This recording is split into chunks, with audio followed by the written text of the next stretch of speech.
The 18? Any of you know who Mr. T is? Yeah. No. One? Okay. I have in the past said that if you want to call me a fool, you have to do it in Mr. T's, imitating Mr. T. I've had only one student do that.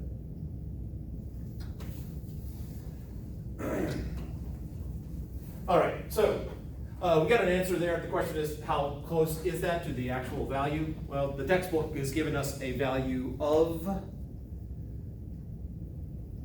5.9736 times 10 to the 24th. 5.9736 times 10 to the 24th kilograms is the mass of the Earth. So we now have this powerful tool to actually calculate the mass of objects. We don't have to do estimations of, well, if we assume that the moon is of the same density that the Earth is, no, even that, if we assume the size of the Earth and the density of our soil here is the density of the entire Earth, and come up with some really crude estimate. But we have a more official way, and we can do the exact same thing for finding out the mass of the sun. So let's do that, except without calculators. We can do it without a calculator. And the reason we can do it without a calculator is no one says that the answer has to be in kilograms. This might be a master set question. I can't remember if it's a 151 or a 251 question. So when we draw my incredible picture here, there's the sun, Earth, not to scale. That's supposed to be a circle. Go through the exact same process here, except it's now mass of sun is equal to 4 pi squared r cubed over big G t squared. All right, what is this r?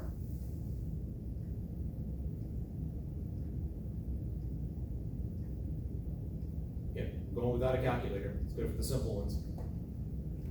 What is the distance from the Earth to the sun?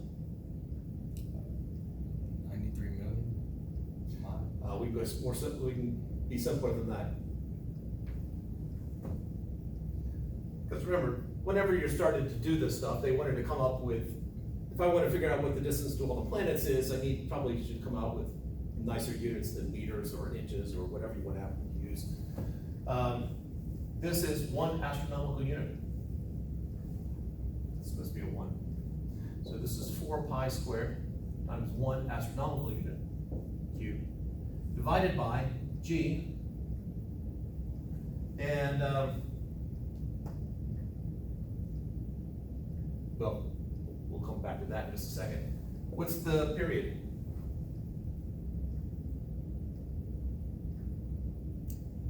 $27.3 days.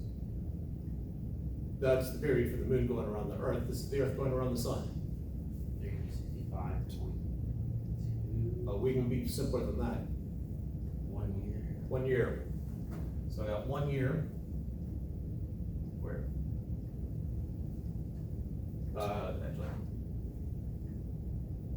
let's not forget to square the 1. And then we got this big G here. This is where the theorists decide to get efficient, lazy, you take your pick. Naturalized unit system. I know it's 6.67 times 10 to the negative 11th Newton meters squared per kilogram squared.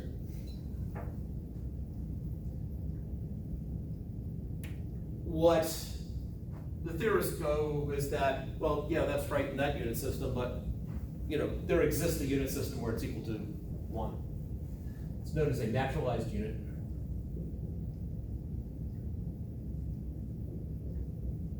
In the same system, C, the speed of light is equal to 1. Those are the 2 main ones that I've dealt with. So, 1. And so we end up with 4 pi squared astronomical units cubed per square year.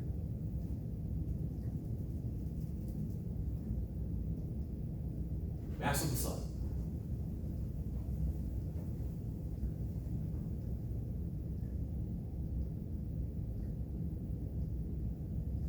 And 4 pi squared is about 40.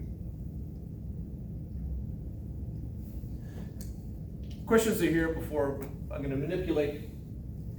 So basically manipulate one of the equations and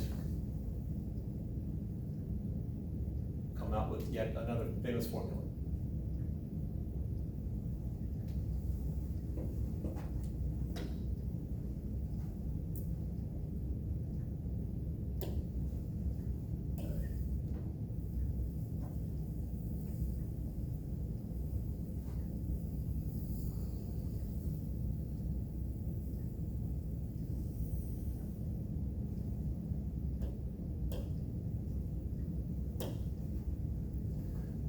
All right, so looking at this particular equation right here, I want to get r and t on one side and everything else on the other. So I'm just going to divide both sides by, well, actually multiply both sides of my equation by r over 4 pi squared. So I end up with big G, mass of the Earth, or whatever that central object is, over 4 pi squared, is equal to r cubed over t squared.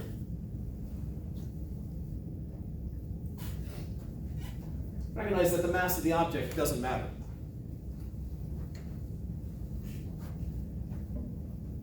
If we wanted to take it more towards the solar system instead of just the Earth, G times the mass of the Sun over 4 pi squared is equal to the orbital radius around the Sun times the period squared. This is one of Kepler's laws. Kepler spent 40 years of his life coming out, looking at incredibly detailed information, coming out with 3 laws of motion for 3 laws of planetary motion. And Newton comes along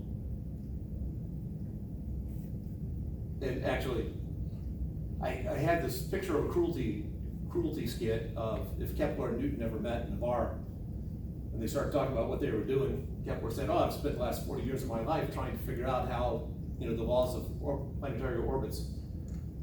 And I'm almost done. And Newton said, "Oh, you got an afternoon, I can show you how to do it." With Newton's laws, it can be derived in an hour. Maybe 2 afternoons, because Newton would have to basically teach him calculus first and then the other stuff. Now, if you bring in orbital motion, the elliptical motion of the orbit, this r becomes the average radius. But if you look at all the planets, this ratio here for all the planets around the Sun, pretty darn close. So I can never, it's Kepler's second law? I don't know, I for some reason I can't keep track of which law is Kepler's. Because frankly, I think he should be more of a footnote.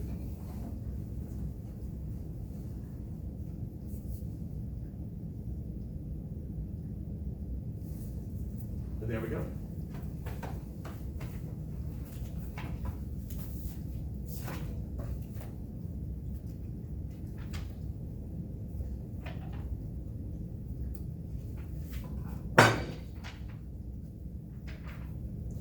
One other thing I want to comment on before we'll put a stake through the heart of chapter 7.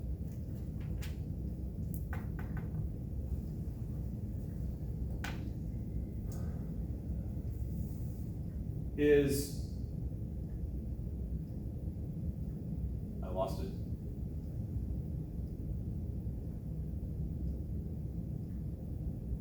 Oh, yeah.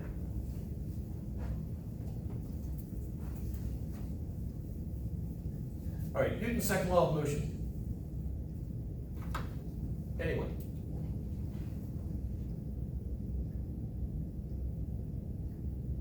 It's a big one.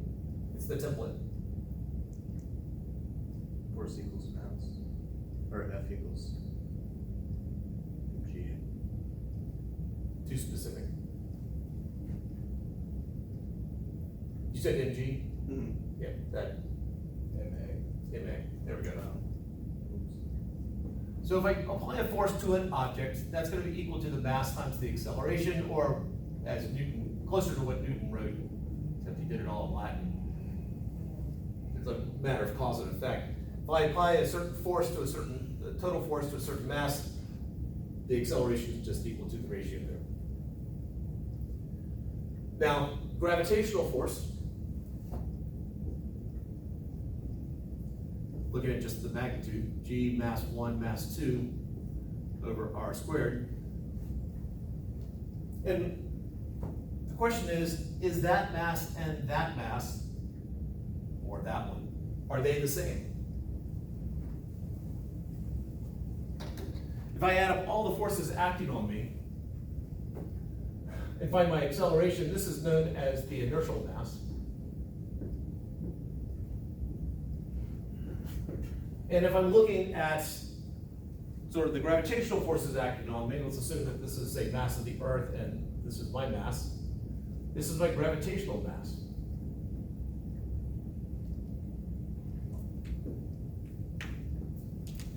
And are they the same? Frankly, as best we know, yes. There are people out there who are trying to figure out what is the difference between them.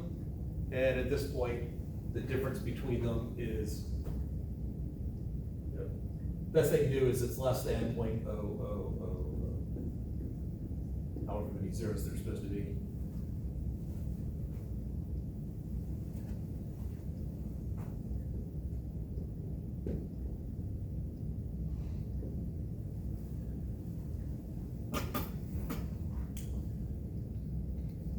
Now, one of the premises that we work with is the fact that they are the same. We use them interchangeably. However, at some point, somebody might come out with, oh, there's a difference. But for right now, there's not. Just like as there are people out there trying to figure out, is this really 2 or is it just really close to 2?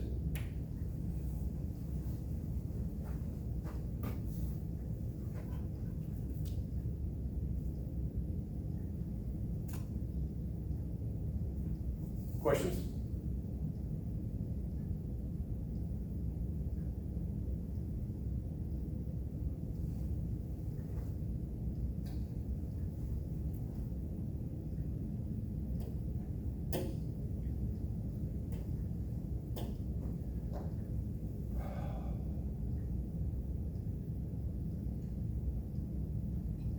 Now,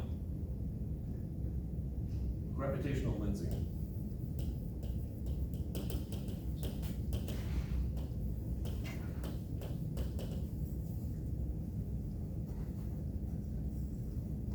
Einstein comes along and he looks at a thought experiment. You're in a room and there is absolutely no one, you can't see out of the room. If there's a scale in the room, you stand on it, you look at it, oh, that's what I weigh. So we'll put a scale in there and then you're standing on it. Einstein made the claim is that if you're in the room standing on a scale, you cannot tell the difference between whether this thing is on a planet with an acceleration due to gravity of g, or if you are not on a planet and the thing is accelerating at the same rate. So if this, take Earth, cannot tell the difference between, there's no test that would tell the difference between this and there's nothing else around you, you're just in this room, and it's accelerating at 9.8 meters per second squared.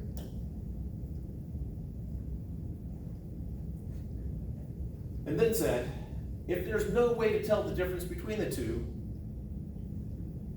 then we have to treat them the same. Seems like a simple enough for us.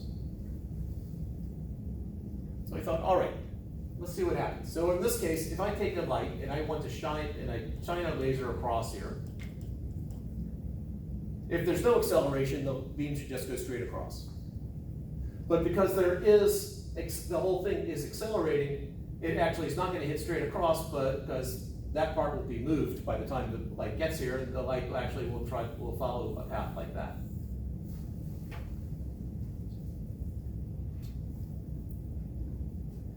And so if these two are equivalent, then being on the planet should also cause this laser light not to go straight, but to bend as well. And therefore, this mass actually causes a bending of space.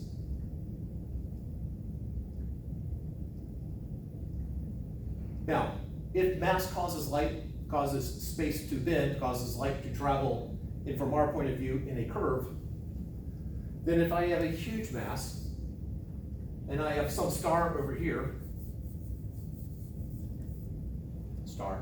that light's coming out of the star, when it gets to the huge mass, it should bend. And if you just happen to be in the right spot, in the right place, what you would see is, it would look, you'd see the star there, and you'd see the star there. You'd get a double image.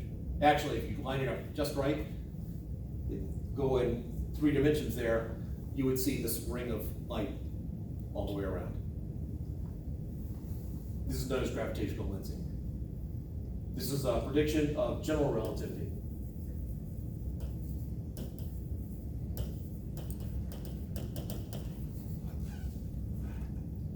So Einstein comes out with this in 1915. That's when actually 1915 is when he came out with the math to go with general relativity, borrowing from what the math people had done. And in 1919, I'm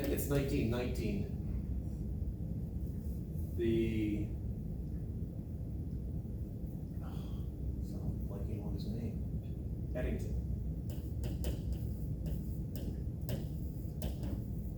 He has no first name. Eddington decides to see if we can actually see this. So it is convenient. We have a couple of different conveniences here. One, convenient that we have a giant mass right there in the middle of our solar system. Not that it's particularly easy to see, because if I got the sun here, but it's shining so much light, I'm not going to be able to see it unless, in what situation would you be able to block out the light of the sun? And the moon just happens to be just in the right spot to block out the sun completely, so that you can finally see what's sort of beside it. And in 1919, Eddington finds it. Now, special relativity is a whole lot simpler. At the end of 252, for those who are with me, we'll hit on that. But the evidence for special relativity doesn't come into play for another couple decades, until 1940. But general relativity, the first evidence for it's actually being true, 1919.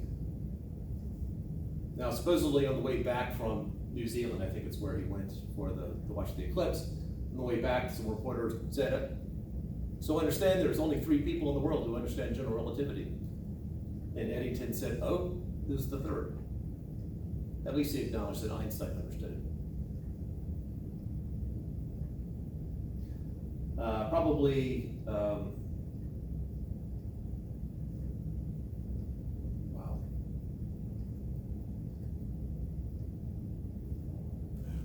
Schwarzkopf.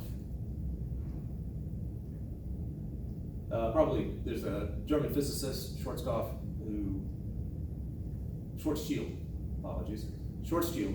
who probably understood it too, but he died from injuries sustained in battle during World War I. So there would have been a 3rd. Questions to hear? So all this was chapter 7? Yeah, it's like an extension. If we go much further, my knowledge of general relativity will run out.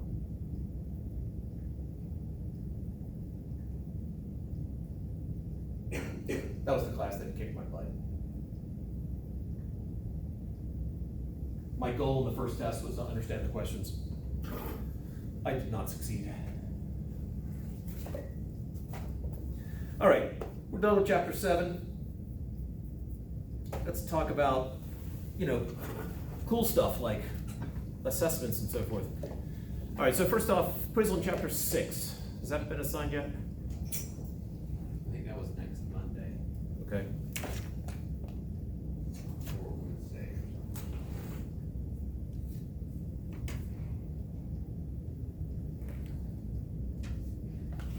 all right, do you want the second test before fall break, or after? What would that cover? Chapters 5, 6, and 7. Before. I think before would make sense.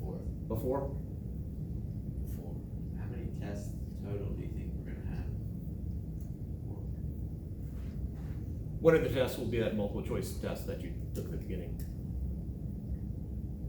You'll get it again next semester of grade, once we've covered the material. You're looking at me like you have no idea what I'm talking about. The pre-course assessment? then? Yeah, Okay. when it becomes the post-course assessment, that'll be for grade.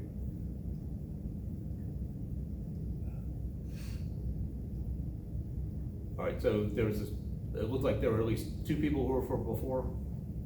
Okay, anyone have a problem with that? So this, so that would put it on October 4th.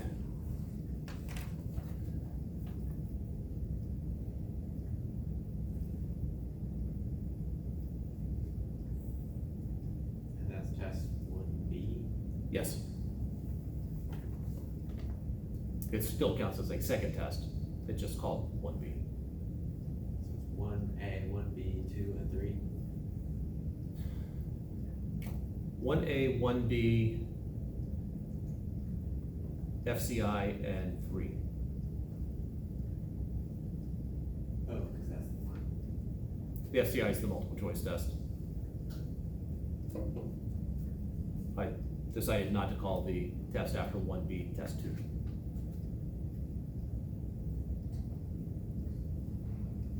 And when you're in a position of power, you can change that. All right, so next Monday, October 2nd, quiz on 6. We won't do a quiz on 7, but the material is still on the test on Wednesday, October 4th.